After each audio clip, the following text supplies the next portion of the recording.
All right. So, good evening, everyone. Welcome to the Thursday night Likutei Moharan shir. Okay, so we are holding like towards the end of. We're actually holding by Hey, Seif Hey. Let's just share for a minute. Do you guys have Likutei Moharan with you by any chance? Or you just all right, let me just change. There we go. All right. So to give a little bit of a synopsis here, we explained there is such a thing, a bechina, which is called Loshan Kodesh. Loshan Kodesh, the holy language, is the language with which the world was created. And since the creation of the world, it depends on the rectification of the covenant, of the Bris Kodesh. On the other hand, there is, Zeh keneged Zeh, one parallel to the other, something called Ra HaKoilel. It means the overall evil of all the 70 nations, which is the flame of the Taiva Snuf. And when a person is achieved Shleimus Loshen Kodesh, Taiva Snuf does not have any control over him. But Michlav Lav Tashameahen, when a person does not have Shleimus Loshen Kodesh, Taiva Snuf has control over him.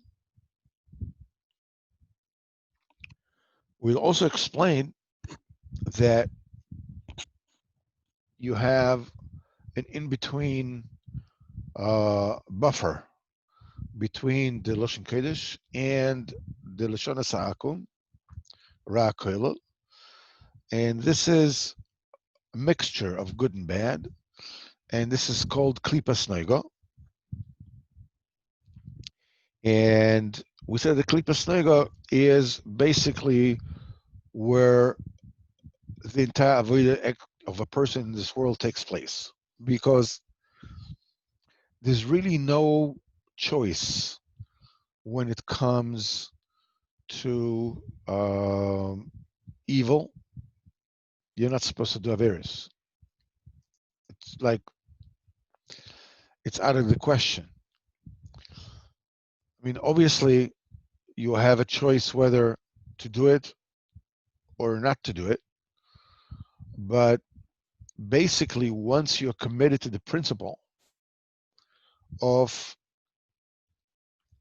listening to what HaKadosh Baruch Hu tells you to do, at that point, there is no more choice. You know what it is that you can do and what it is you cannot do. So things are very clear. Things are very clear at the side of the Kedusha, of Loshen Kodesh. Whatever is the mitzvah, this is what you're supposed to do. You're supposed to pour on a deluge of Loshen Kodesh, which we explained as any kind of speech which is kedushadik, which is holy. It is all the rules of Shmiras HaLashon. Doesn't make any difference which language you're using to express yourself.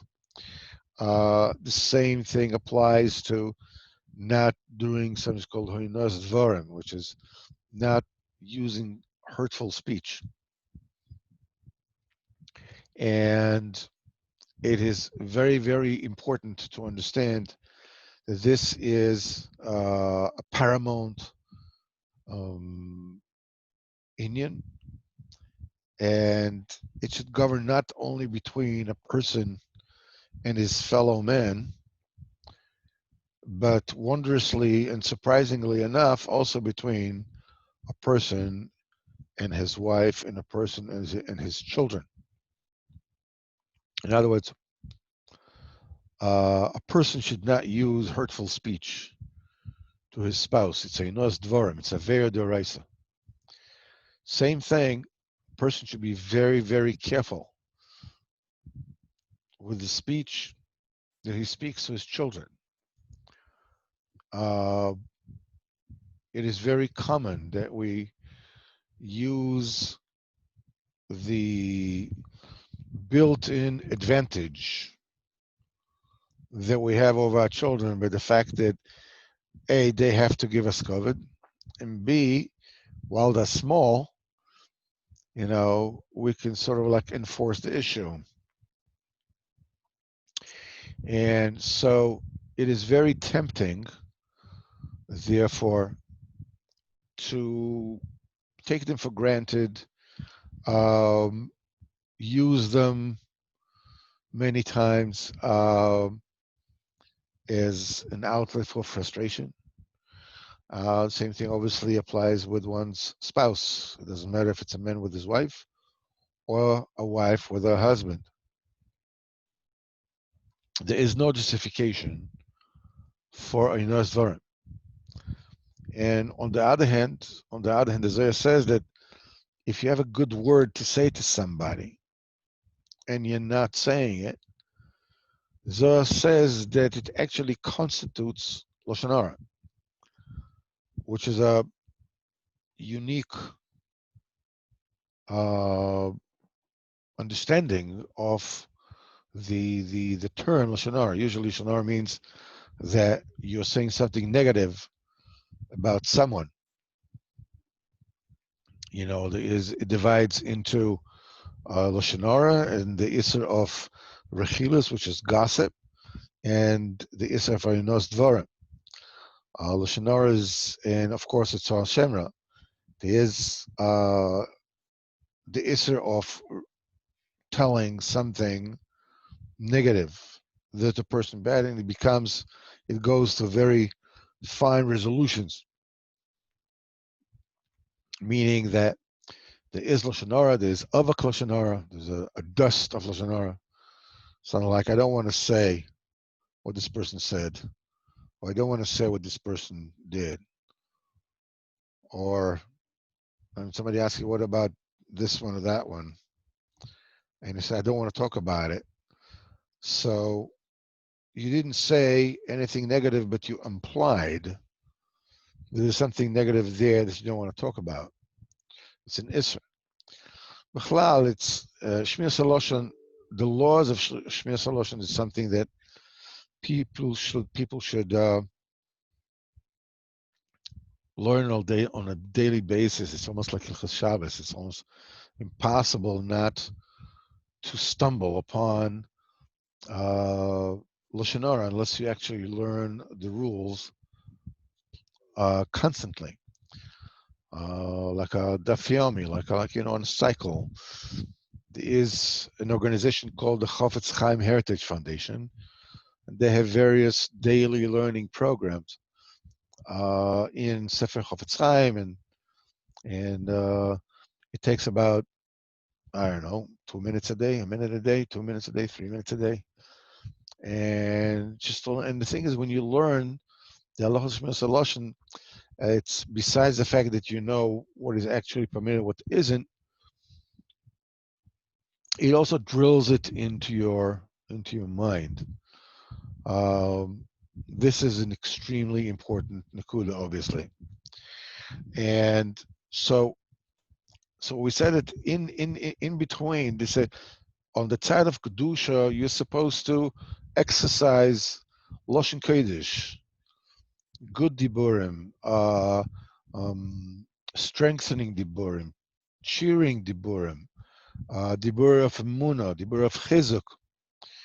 So over there, yes, obviously you have a choice to do it or not to do it, basic level. But once you decide that you belong to that camp of the good guys, it's very clear in principle what it is that you need to do. But in between the two camps of mitzvahs and averis, there's a middle zone of klipas noga where things are blurry. It's not clear what it is that you need to do.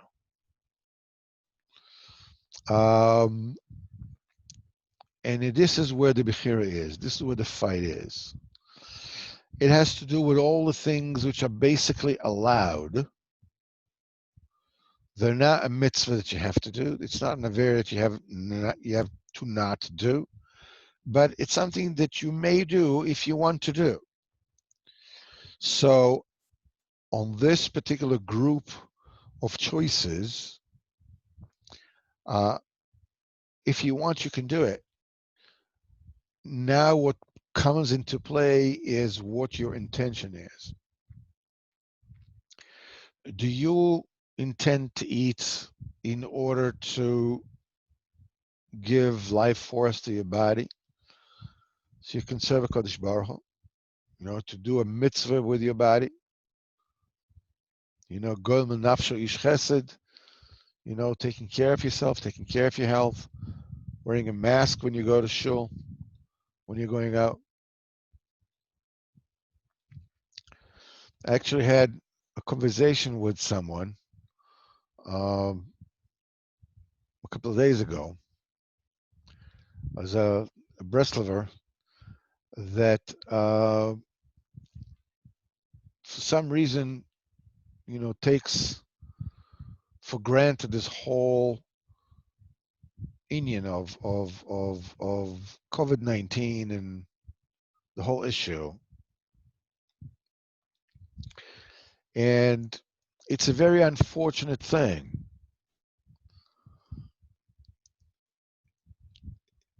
That person actually laid down in his house between Purim and Pesach. Basically, he was sick.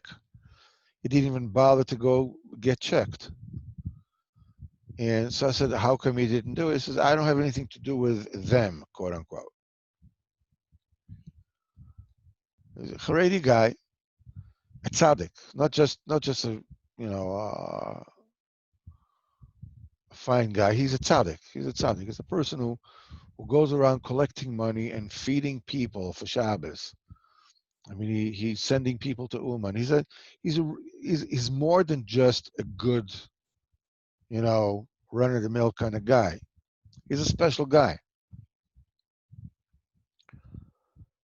So when I asked him, what does it mean you don't have what to do? I understand what does it mean. The Haredi society is under siege. I mean, especially the people in bed. Nobody can just they don't leave them alone. What do you care what they write on their walls? What business is it of yours? Would they write on the wall that women should go on this side and men should go on this side? What do you care? I mean, on your buildings in Tel Aviv, you have pritzes like 30 floors high. That's okay. What business do you have to go into Bet Shemesh and start putting these people, and the high court also get into the fray? I mean, the Reformed Yimach Shemam come to the fray, the High Court Yimach Shemam come to, everybody comes to, so it's himself, they drive the people to the wall, and they have this siege mentality. Everybody is looking for them. So when you come to tell them, okay, you need to behave in such and such a way, the unfortunate reaction is go look for your friends. Who the heck are you to tell me what to do?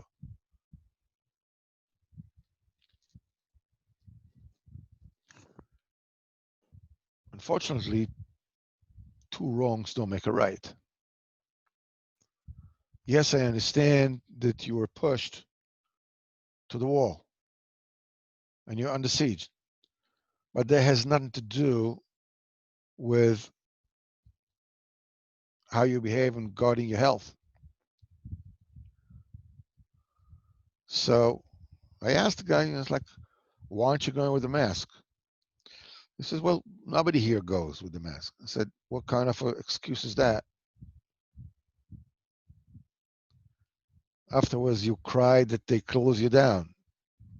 You don't pay attention to anything on principle because these are people who persecute you. Has nothing to do with that. And then came the sentence, I'm a Breslover. I said, I was wondering when finally that old chestnut will come up. When that excuse, this fake Frumkeit excuse will come up. What's it got to do with anything? It's got to do with the fact that you're a Breslover. Like, well, I'm too from, I'm from, I like having to do with it. It's like, what kind of, it's just stupidity. It's very unfortunate. Nevertheless, so we're talking about that it is in what choices should you make and the things where you're allowed. This is where the actual game is taking place. If your kavana is right, what you do is you take the good, which is intrinsic in the choices that are before you that you are allowed, maybe food, maybe the intimacy between a person and his wife, it's business, it's all these things. If a person uses it for the wrong purposes, for the wrong reasons, what he does is that he gives access to the level of evil, of Ra Koilel, the overriding evil, to the Kedusha, and it pulls it down. So Rabbeinu says that basically, since the Dibur is called Chava Isha, the Dibur is called Chava, the woman. So you have on one side, you have,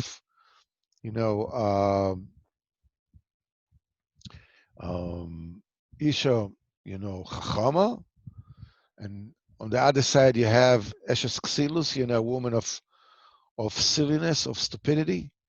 And in between, you have Isha Maskelis, a learned woman. The same letters of Maskelis is also makes the word Mishakelis, Laleno, a woman that loses her children, Laleno, which means loses the good that it is there. So this is happening in between. We also said that it is represented with the language Lashon Targum, which is Aramaic, and we went through a few different kind of proofs that Rabbeinu gave. So being awake is Lashon Kodesh. Being asleep is Lashon Targum. Lashonas Akum corresponds to Rishoim B'chayim Kruim Mesim. While they're still alive, they're called dead because they don't have a life. And it says V'Yosef, and over here it says since he has Shlemus Lashon Kodesh, he had the perfection of Lashon Kodesh, he was able to interpret dreams. Ki ikar achalam ubasheno, a person usually dreams mostly when he's asleep. Some people dream while they're awake. And Rabbeinu says some people sleep their entire life away. I mean, they live, but they don't really live. They don't get what's going on. I had an opportunity of speaking to a person that comes from a family of great wealth. The guy he's a young guy, he's 30, whatever. And so we got to talking. He says, "What are you doing?" He says, "His investment company, he started startups company, whatever it is." And I didn't want to say anything to hurt his feelings,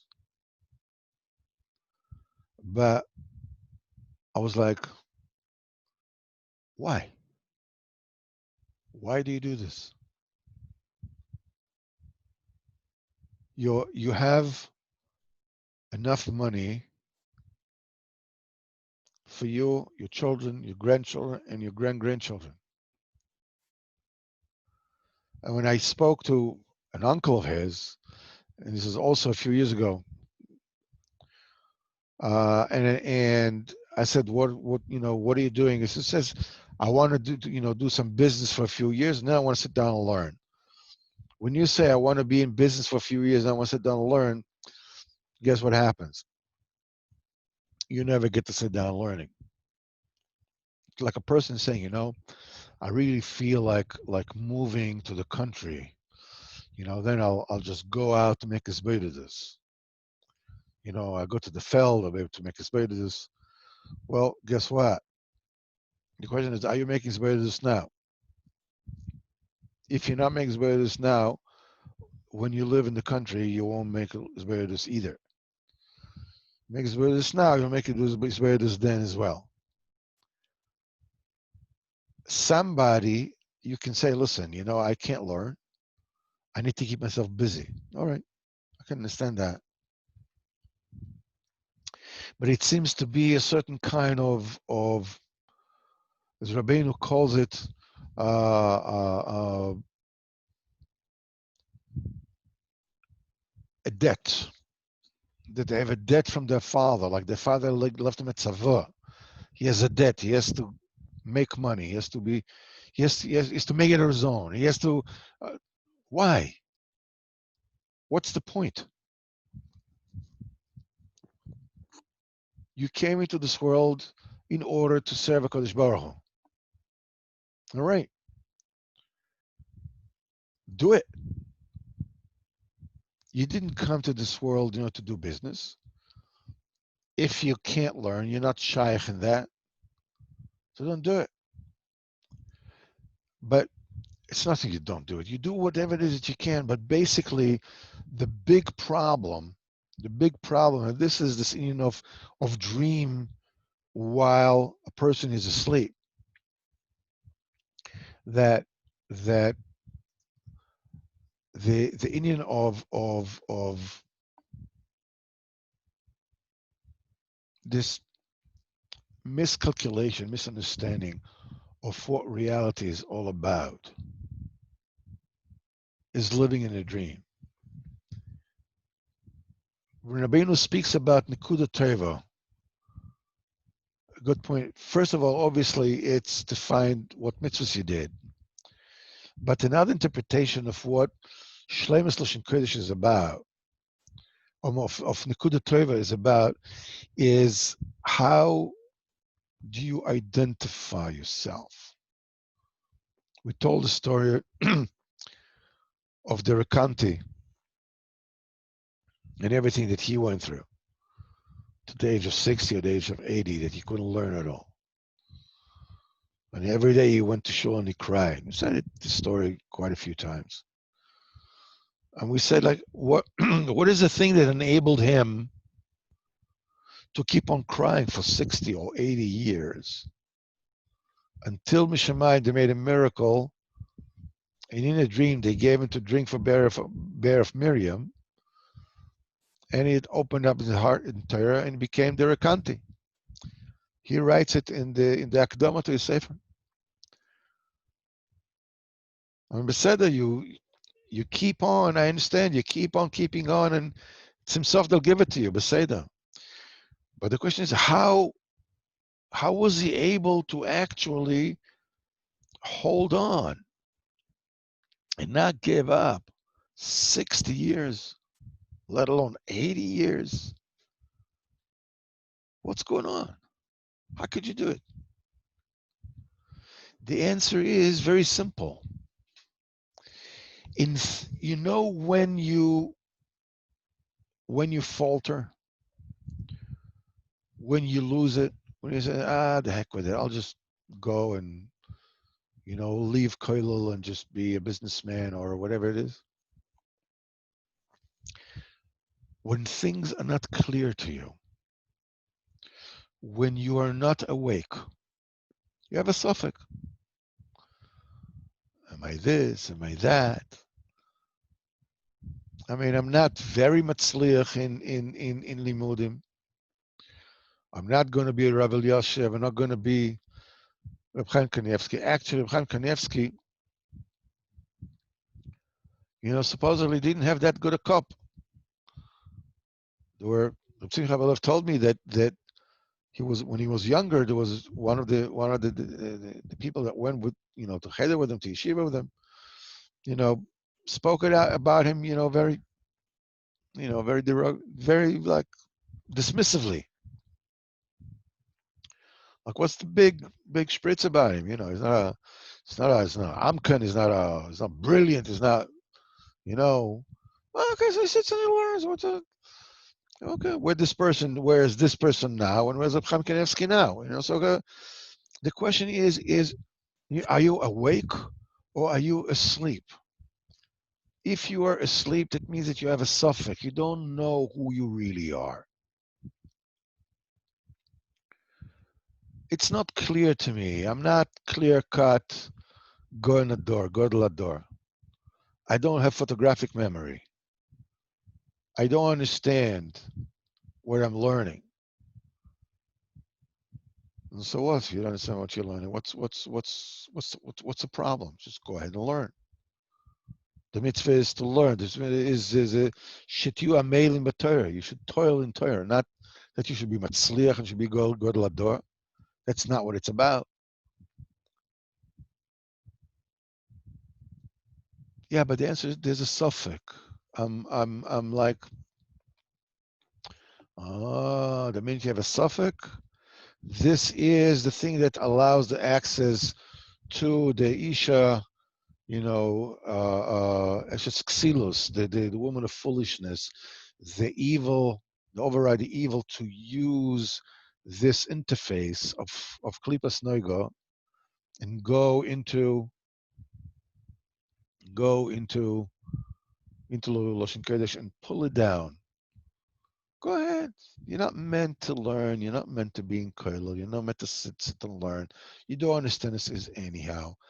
You might as well go ahead and go into business and go and do whatever it is that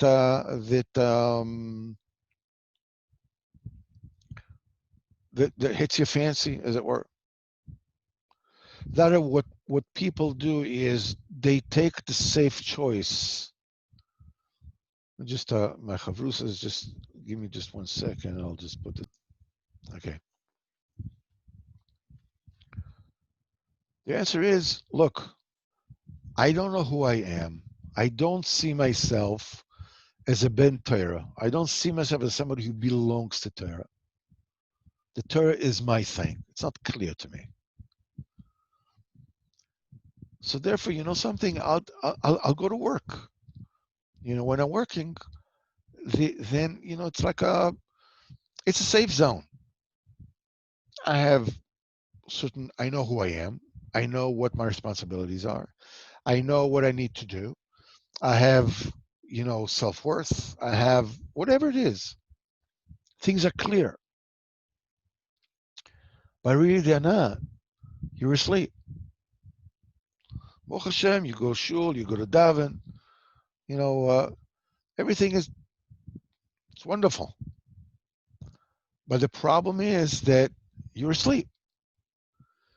This is called Lashon Targum. And this is when reality and dimion are intermixed. So this is what we said over here. Let's just share the page again.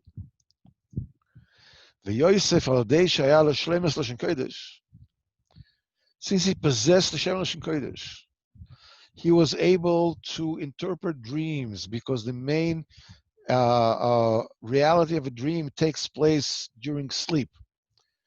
And during slumber. In other words, the way that you actually achieve Shlemus Lashon Kodesh is by confronting that confusion, confronting this demionis, this fantasies, this false imagery that visits you during a dream, and you are able to tell what's real and what's a fantasy. When you have Shlemus Lashon Kodesh, you take a look at a situation. That's why when people come to Gdolei Torah and they're asking for advice, how do they know to give you advice? Because they are alive, they are awake, they have achieved Shlemus Lashon Kodesh, each one according to as much as he has achieved. You come to them presenting to them a reality that is mixture between your demionis and your reality. Basically, what you're presenting them a dream. You're presenting them a point of view, the way that you experience reality, which is a mixture of fantasy, of OCD, of compulsivity, of predisposition, or conditioning, or some kind of a self-image that you have formed or is formed for you by your history or whatever it is, and you present a reality the way you see it to the Godel. Now you see the whole thing as a total mishmash, a mix-up that has no answer. And the Godel, where Shlemus Lashon Kodesh is able to pick out what is the truth and what is the dimion, what is the imagination, what is an experience, what is a false point of view, and he's able to tell you this is what you need to do, and this is what you need to so he's able to direct you. And that's why Yosef Zocher Lashon Kodesh, that its entire perfection is through confronting, those ambiguities. That's why he was able to explain dreams to interpret dreams within the slumber. As we said, because he was able to pick out the Lashon Targum, the Pnei Tardim, in other words, to elevate the good in it. What's the truth to the Lashon Kodesh, and Mimela to drop down the bad. This is how you perfect the Lashon Kodesh, by using Lashon Targum, by confronting Lashon Targum. That's why he was able to interpret a dream that takes place during sleep and slumber, as we said. Now see, and it says this is Pchinas Mikra Laila. This is when a person has a nocturnal emission. Sharuach Sa'ara, the storm wind. Hainu Ruach Shtus, the spirit of foolishness. Hainu Hashivim Loshen, the 70 nation, ascends through the Targum.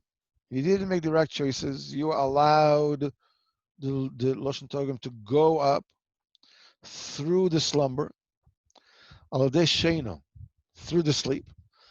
V'yoinem kin Loshen Kodesh, and it siphons off, it sucks from Loshen Kodesh, from the Ruach HaKodesh, from the Bris Kodesh, and causes the person,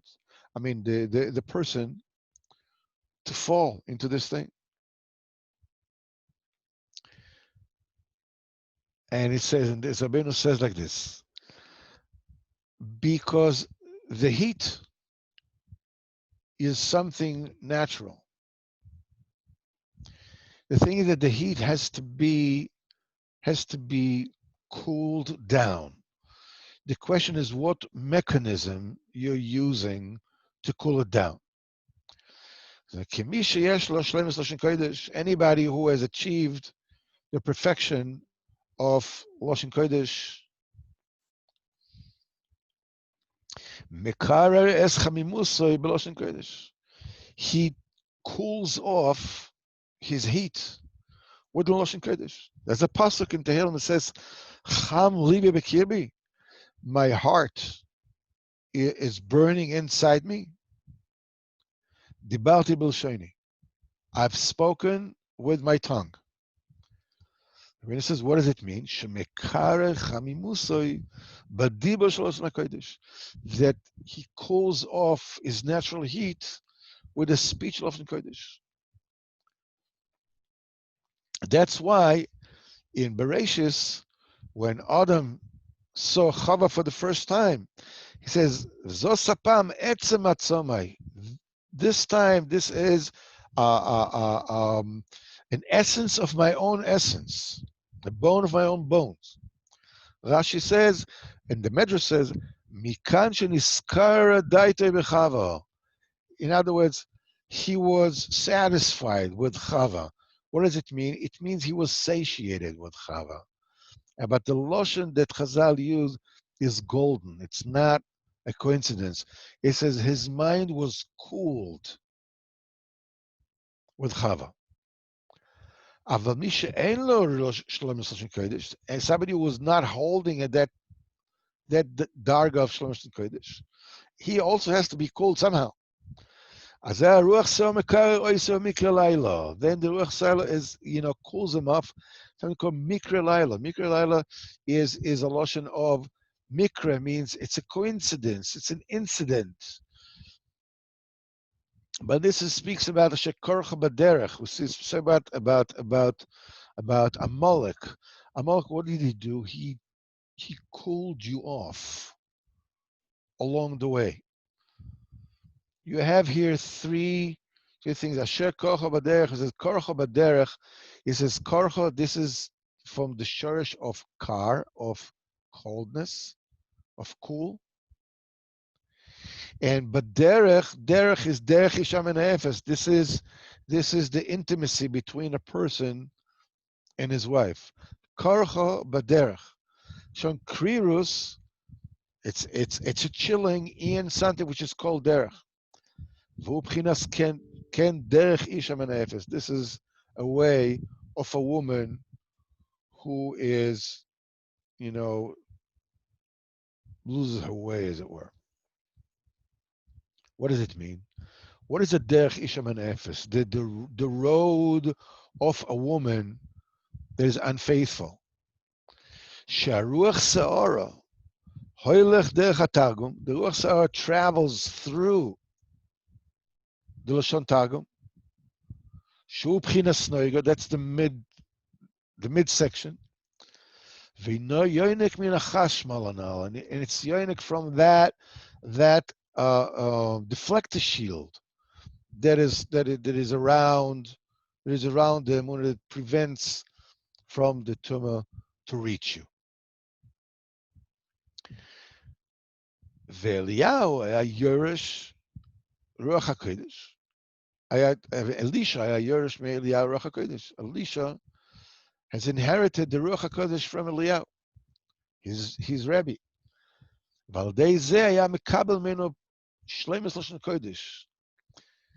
He received from him the perfection of Lashon Kodesh,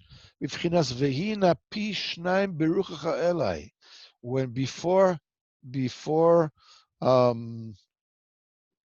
Eliyahu Novi went up to the Shemaim, he traveled together with Elisha, his student, and he asked him if he has any requests before he is being taken away from him. So Elisha, he thought big. He said, Yeina pishnai beruchacha elai. May there be twice as much spirit. It's ruach nevuah. It's ruach hakodesh. It's shleim loshen kodesh. Twice than what you have, I should have. And the Gemara says he got it. Every single thing that Eliyahu did, Elisha did twice. He had twice as many miracles. And you have to understand, when you're talking about Eliyahu Hanavi, Eliyahu Hanavi, I don't know if you know the story, who the man was. Everybody knows something about Eliyahu Hanavi. Everybody knows that Eliyahu Hanavi, hold on.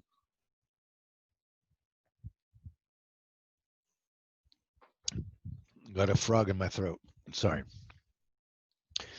Eliyahu Hanavi, everybody knows that, he had this confrontation with Achav, and Achav said, you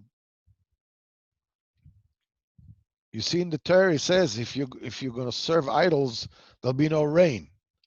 We have plenty of rain, so why should I pay any heed? So Leonov says, all right,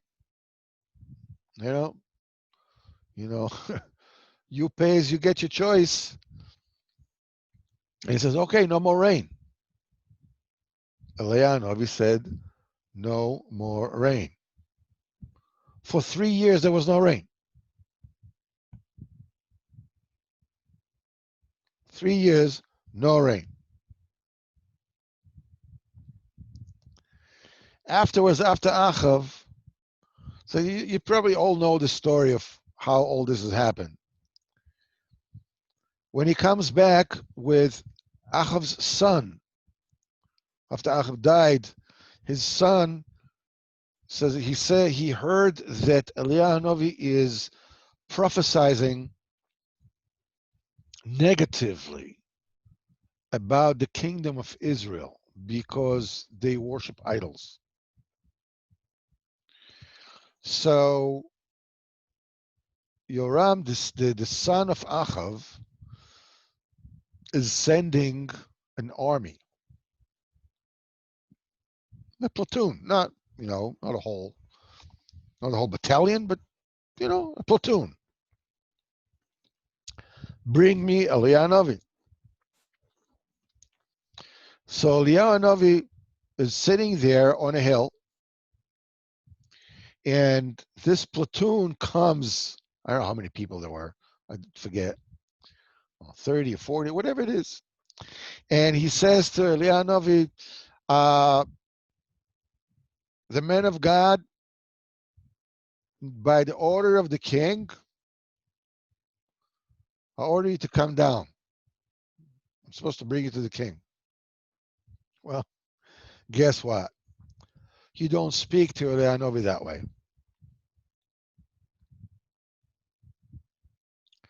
Eliyahu Hanavi said, well, if I'm the man of God, then a fire will fall from the heavens and consume you and your men. Guess what happened next? Bam. So the king sends another platoon. And this guy comes, their commander comes.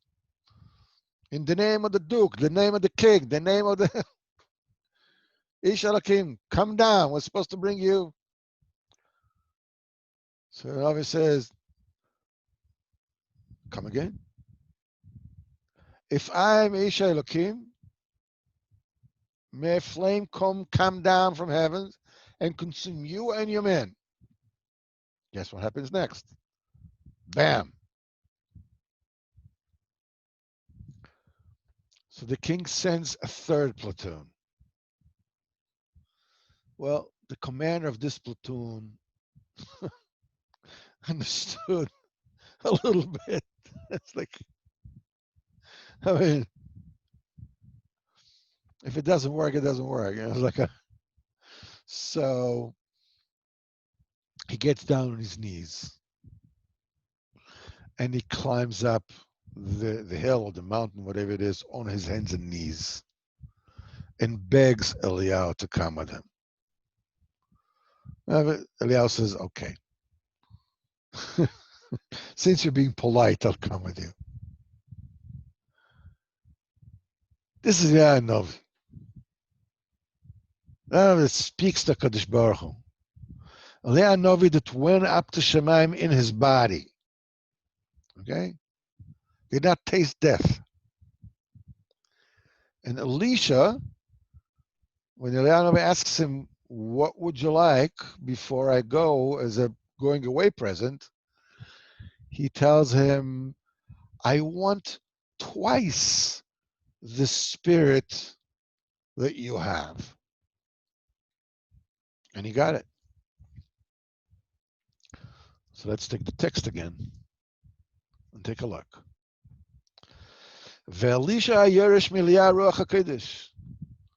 He inherited ruach hakodesh. V'aldei mekabel mimenu shlemus lashon kodesh. And with this he received from him the perfection of lashon kodesh. Ve'ina pishnaim b'chucha elai. Pishnaim, twice as much. What is pishnaim? Something which is twice as much. Hainu lashon kodesh.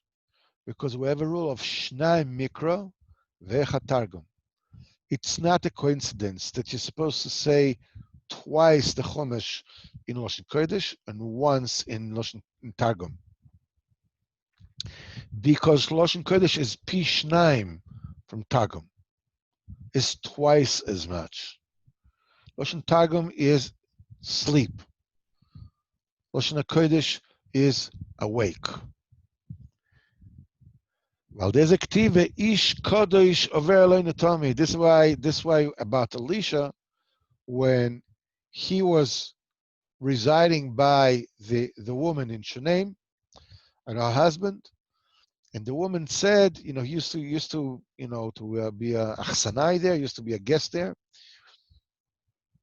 So the woman said, we see a holy man that comes to us on a regular basis.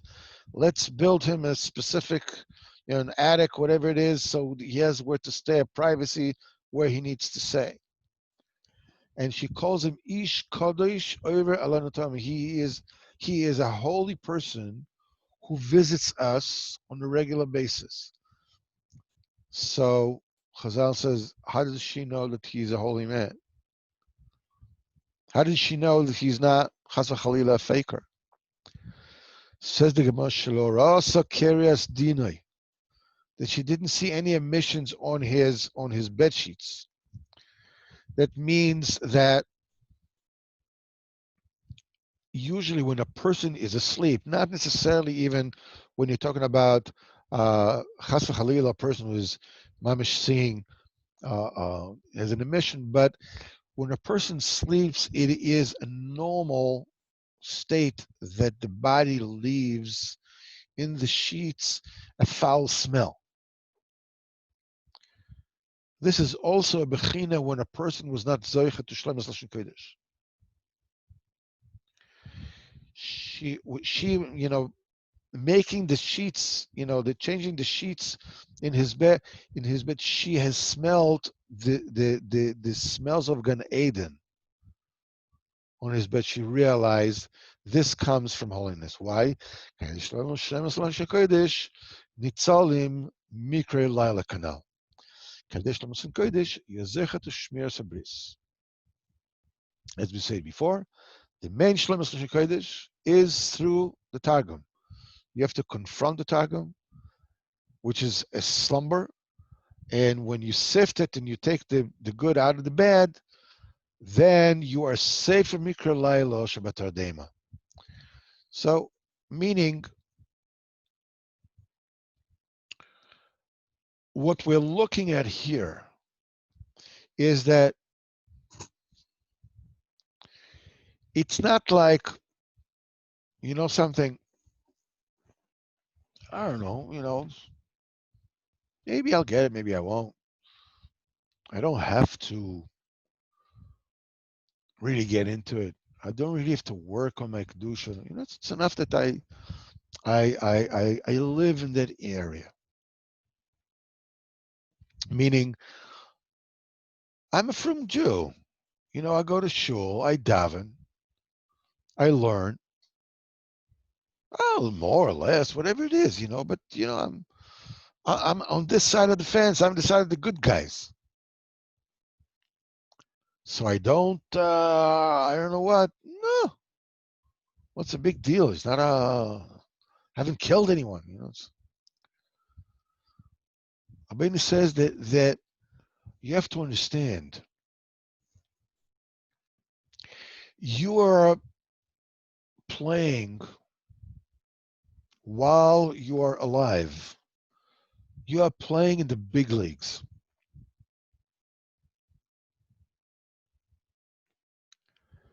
In the big leagues, we use as a muscle. If you're a pitcher and you pitch to a big league hitter, you have to understand if you're in the big leagues, anybody who steps into the batting box is capable to take a pitch out of the yard, to hit it to Timbuktu.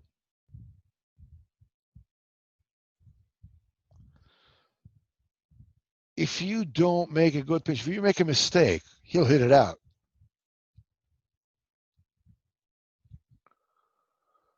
Same thing by the hitter's side. If you don't make adjustments to what this guy's doing to you, he'll get you out every time.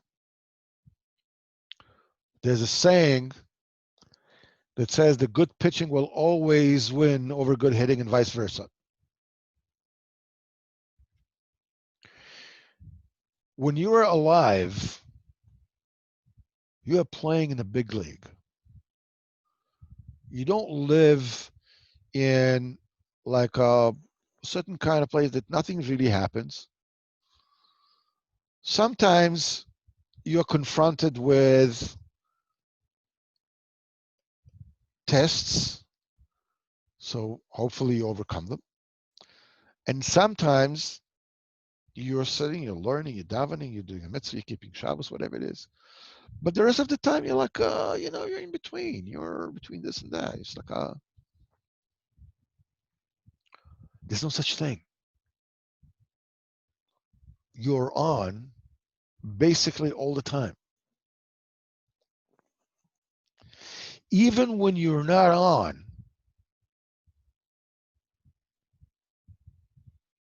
it's a kind of on. In other words, sometimes you have to know how to pick your fights. I spoke to my Rav of Simcha Balev, and we spoke about being able to stay awake on Shavuos. So I told him, a couple of years ago, I told him, I stayed up all night and I davened vasikin, and I was dead afterwards. I was dead. I was like, I thought my body is falling apart. I didn't know what to do with myself. So he told me, so why did you stay awake? I said, what do you mean, why did I stay awake? It says to stay awake. Maybe on Shavuos is night, is to stay awake. Rabbeinu says, that you're supposed to stay awake. The main thing on Shavuos is staying awake. He's actually saying this stuff. But there's a mikveh shar chamishim, which is half an hour before dawn. And he said,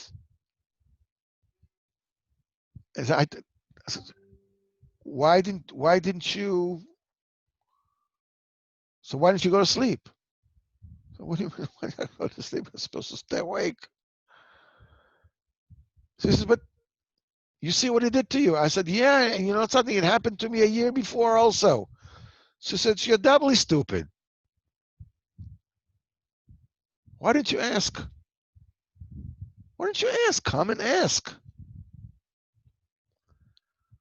So I realized that there's only one way I can get out of this. I told him because I didn't have the seichel to ask. Okay, that's a good excuse. But the main point here is that sometimes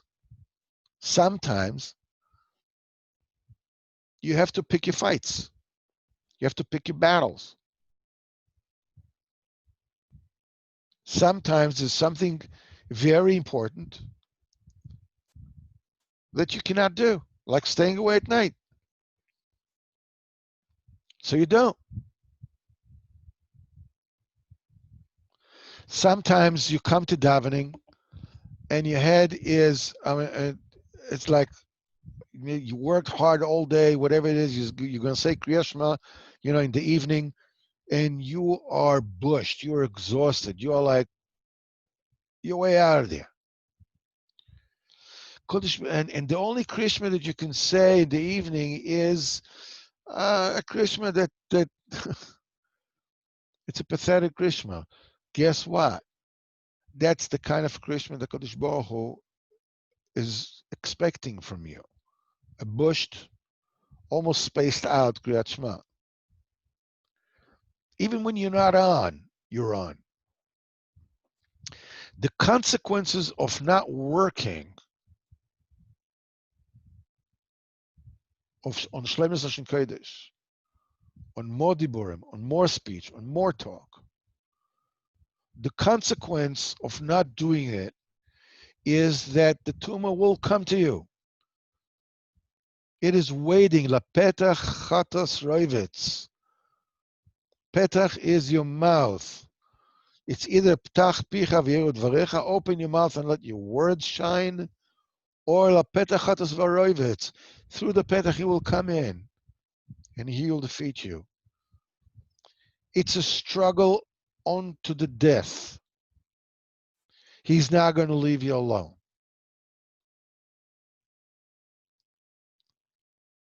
He's going to tell you, me? I don't know what this Ampir is hacking in China. I know Rabbi Nachman is telling you. I don't want anything from you. I'm your best friend. I want you to have a good time. You can be a good Jew, no problem. But don't be fanatic. Don't go overboard. Don't relax. You see all those people that are like working hard and Avodas Hashem, they're just being fanatical. They're just fanatics. They're just like, that's too much. All the people that are less than you, that's not enough. All those that are more than you, that's too much. You, the way up, that's excellent. That's exactly the way it's supposed to be. Rabbeinu says, no. Either you cool the heat through the burim, or it'll cool you off with Gamma Bris.